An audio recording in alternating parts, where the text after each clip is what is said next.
சர்ச்சைக்குரிய சமய போதகர் ஜம்ரே வினோத் கைது செய்யப்பட்ட பின் போலீஸ் காவலில் அவருக்கு சிறப்பு சலுகை வழங்கப்பட்டதாக சமூக வலைதளங்களில் பரவிய புகைப்படங்கள் குறித்து விவாதிக்க உள்துறை அமைச்சர் சைஃபுடின் நசித்தியோன் இஸ்மாயில் மறுத்துள்ளார். நாடாளுமன்றத்தில் உரையாற்றிய அவர் இவ்விவகாரத்தை இரு விதமாக புரிந்து கொள்ளலாம் என்று தெரிவித்தார். ஒருபுறம் கைதிக்கு உணவும் குடிநீரும் வழங்கப்பட்டதை பார்த்து போலீஸ் கடுமையாக நடக்கவில்லை என்று சிலர் நினைக்கலாம். மறுபுறம் கைதிக்கு முன்னுரிமை சலுகை வழங்கப்பட்டதாகவும் சிலர் கருதலாம் என்று அவர் விளக்கினார். இதை காணும் பார்வையை பொறுத்தே முடிவு மாறும் என்று அவர் கூறினார். இதனால் இந்த விவகாரத்தில் தாம் இறங்க விரும்பவில்லை என்று தனது அமைச்சகத்துடனான அரசரின் உரை மீதான விவாதத்திற்கு பதில் அளிக்கும் போது சைஃபுடின் இதனை தெரிவித்தார். பக்கத்தன் ஹரப்பான் கிள்ளான் தொகுதி நாடாளுமன்ற உறுப்பினர் வி கணபதி ராவ் சனிக்கிழமை கைது செய்யப்பட்ட ஜம்ரே வினோத்திற்கு காவலில் மேசையில் வைத்து உணவு வழங்கப்பட்டதாக தோன்றுவதாக குறிப்பிட்டிருந்தார். மேலும் தாம் பலமுறை கைது செய்யப்பட்டுள்ளதாகவும் ஒருபோதும் தமக்கு மேசையில் வைத்து உணவு வழங்கப்படவில்லை என்றும் அமைச்சர் அவர்களும் கைது செய்யப்பட்ட போது இப்படி பரிமாறப்படவில்லை என்றும் நினைக்கிறேன் என்று கூறினார். ஜம்ரி வினோத் மற்றும் மேலும் 18 பேர் சட்டவிரோத வழிபாட்டு தலங்கள் என கூறி நடத்த திட்டமிடப்பட்ட போராட்டம் தொடர்பாக கைது செய்யப்பட்டனர். அந்த போராட்டம் பின்னர் கைவிடப்பட்டது. போலீசார் ஜம்ரி மற்றும் ஒரு இணை ஒருங்கிணைப்பாளர் மீது தேச துரோக சட்டம், பயத்தை ஏற்படுத்தும் நோக்கில் அறிக்கைகள் பரப்புதல் மற்றும் தொடர்பு வலை அமைப்புகளை தவறாக பயன்படுத்துதல் ஆகிய குற்றச்சாட்டுகளின் கீழ் விசாரணை நடந்து வருவதாக தெரிவித்தனர். Berkenaan tentang tadi, isu tentang Zamri Vinod dan juga saya bangkitkan tentang Firdaus Wong. Kita tak cerita tentang baru-baru ni penahanan baru-baru ni, tapi ratusan laporan polis dari beberapa tahun telah dibuat atas mereka. Atas penghinaan agama, khasnya agama Hindu. Dan mereka sentiasa cerca dan mereka saya nampaknya cara mereka mencari makan hanya dengan menghina agama Hindu dan agama lain. Dan kita perlu fahamkan ini bukan hanya satu perhimpunan yang dinyatakan hanya perhimpunan awam. Perhimpunannya bertujuan untuk meroboh sesuatu kuil yang mereka sentiasa panggil. Dan saya tak sekap hari ini saja, tapi ratusan laporan polis bertahun-tahun dia buat sehingga hari ini tak ada tindakan. Tapi saya tak nak kita nampak, saya pernah tahan banyak kali, puluhan kali. Ya, saya tak pernah orang saji makan atas table untuk saya. Dato' saya percaya menteri pun pernah ada beberapa dalam urusan kita, dalam politik kita pernah ditahan. Saya nampak mereka didapat di layanan istimewa daripada PDRM di Balai Polis untuk Jamri Vinod. Tentukan dalam perkara itu. Baik. Siasatan ke atas nama-nama yang disebut tadi, yang disebut ada puluhan atau mungkin ratusan aduan polis, ya. Bila saya semak dengan pasukan polis, sebenarnya kertas siasatan ada dibuka. Ya, ada dibuka. Ya. Cuma saya tak boleh nak jelaskan ataupun nak quote di sini secara offhand begini, di bawah section mana, akta mana. Tapi apakah terhadap aduan yang dibuat kertas siasat dibuka? Ada. Ya. Apakah kertas itu sehingga berakhir kepada DPP dan sebagainya? Saya kena bekalkan balik maklumat itu. Ya. Itu tindakan diambil. Tapi saya nak sebut, macam saya ulang tadi, tindakan yang diambil itu bergantung sudut pandang pihak mana.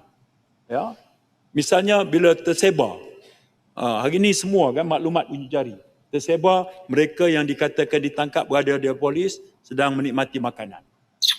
Itu aja gambar dia. Ada dua ulasan.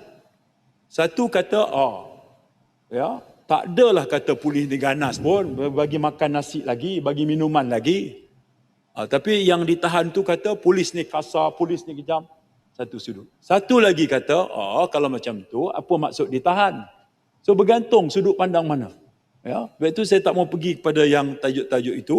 Saya cuma nak kata bahawa keutamaan kita apa dia? Apakah posting dan semua kenyataan itu boleh kita pertahankan atas nama kebebasan suara dan kita benarkan yang ini. Sebab itu 105 Kanun Tata Cara Jenayah itu membenarkan langkah tangkapan awal itu dibuat.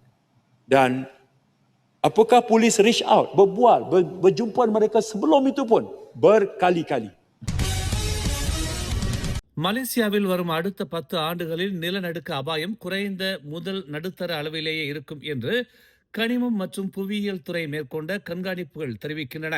இயற்கை வளம் மற்றும் சுற்றுச்சூழல் நிலைத்தன்மை அமைச்சர் Arthur Joseph group இந்த கணிப்பு வரலாற்று பதிவுகள், நில அதிர்வு செயல்பாடுகளின் போக்குகள் மற்றும் மலேசியாவின் புவி தட்டு அமைப்பு ஆகியவற்றின் அடிப்படையில் செய்யப்பட்டுள்ளது என்று தெரிவித்தார். சபா மாநிலம்தான் தொடர்ந்து அதிகமான நில அதிர்வு செயல்பாடுகள் உள்ள பகுதியாக அடையாளம் காணப்பட்டுள்ளது.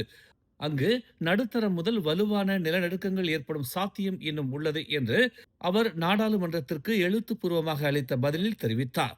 மலேசிய தீபகற்பத்தை பொறுத்தவரை நிலநடுக்க அபாயத்தை முற்றிலும் நிராகரிக்க முடியாது என்றாலும் அனுபவ அடிப்படையிலான ஆய்வுகள் மற்றும் முந்தைய பதிவுகளை வைத்து பார்க்கும்போது நிலநடுக்கத்தின் அளவு 6.0 ரிக்டர் அளவை மீறும் வாய்ப்பு இல்லை என்றும் அவர் குறிப்பிட்டார். பரிகாத்தா நேஷனல் கோலகன்சார் தொகுதி நாடாளுமன்ற உறுப்பினர் இஸ்கண்டா ஜுல்கர்னைன் அப்துல் காலிட் மலேசியாவின் நிலப்பரப்பில் நிலநடுக்கங்கள் ஏற்படுத்தும் நீண்ட கால தாக்கங்கள் மற்றும் மீண்டும் மீண்டும் இத்தகைய சம்பவங்கள் நிகழும் சாத்தியங்கள் குறித்து எழுப்பிய கேள்விக்கு அமைச்சர் இவ்வாறு பதிலளித்தார்.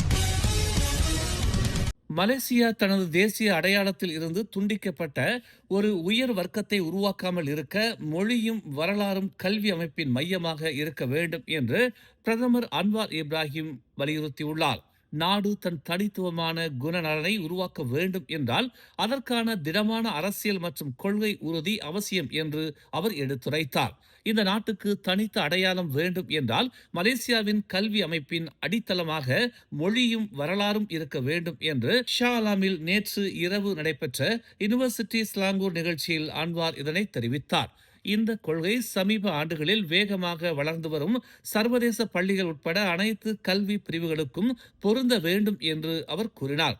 தேசிய மொழியும் வரலாறும் தெரியாத ஒரு புதிய உயர்வர்க்க தலைமுறையை உருவாக்க நாம் விரும்பவில்லை என்று அவர் வலியுறுத்தினார். மொழி மற்றும் தேசிய கல்வி தொடர்பான விவாதங்கள் 1950, 1960களில் இருந்தே தொடர்கின்றன என்பதை அன்வார் ஒப்புக்கொண்டார். ஆனால் இப்போது அரசு தீர்மானம் இன்றி காலம் கடத்த முடியாது என்றும் அவர் கூறினார். மொழி மற்றும் வரலாற்று விழிப்புணர்வை வலுப்படுத்துவது பொருளாதார வளர்ச்சி மற்றும் தொழில்நுட்ப முன்னேற்றத்துடன் இணைந்து செல்ல வேண்டும் என்றும் அவ்வாறு செய்தால்தான் வளர்ச்சி என்பது தேசிய மதிப்புகள் மற்றும் சமூக ஒற்றுமையின் இழப்பாக மாறாமல் இருக்கும் என்றும் அவர் விளக்கினார். கடந்த மாதம் மலேசியாவின் அனைத்து பள்ளிகளிலும் மத பள்ளிகள், சர்வதேச பள்ளிகள், தனியார் கல்வி நிறுவனங்கள் உட்பட தேசிய பாடத்திட்டத்துக்கு இணங்க மலாய் மொழி மற்றும் வரலாற்று பாடங்களை கற்பிப்பது கட்டாயமாகும் என்று அன்வார் அறிவித்திருந்தார். அரசு மற்றும் தனியார் பல்கலைக்கழகங்களில் பொது ஆய்வு பாடம் மலாய் மொழியில் கற்பிக்கப்படும். அதில் மலேசிய அரசியல் அமைப்பு மற்றும் நாட்டின் வரலாறு முக்கியமாக இடம்பெறும் என்றும் அவர் தெரிவித்திருந்தார். மேலும் செய்திகளை தெரிந்து கொள்ள தமிழ் மலர் இணையதளம், தமிழ் மலர் செயலி மற்றும் மலர் டிவி யூடியூப் சேனலை வலம் வாருங்கள். எங்களோடு இணைந்திருக்க மலர் டிவியை பதிவு செய்து கொள்ளுங்கள். உறவுகள் மகிழ்ந்திட விருப்பம் மற்றும் பகிர்வு சேவையை சொடுக்கிடுங்கள்.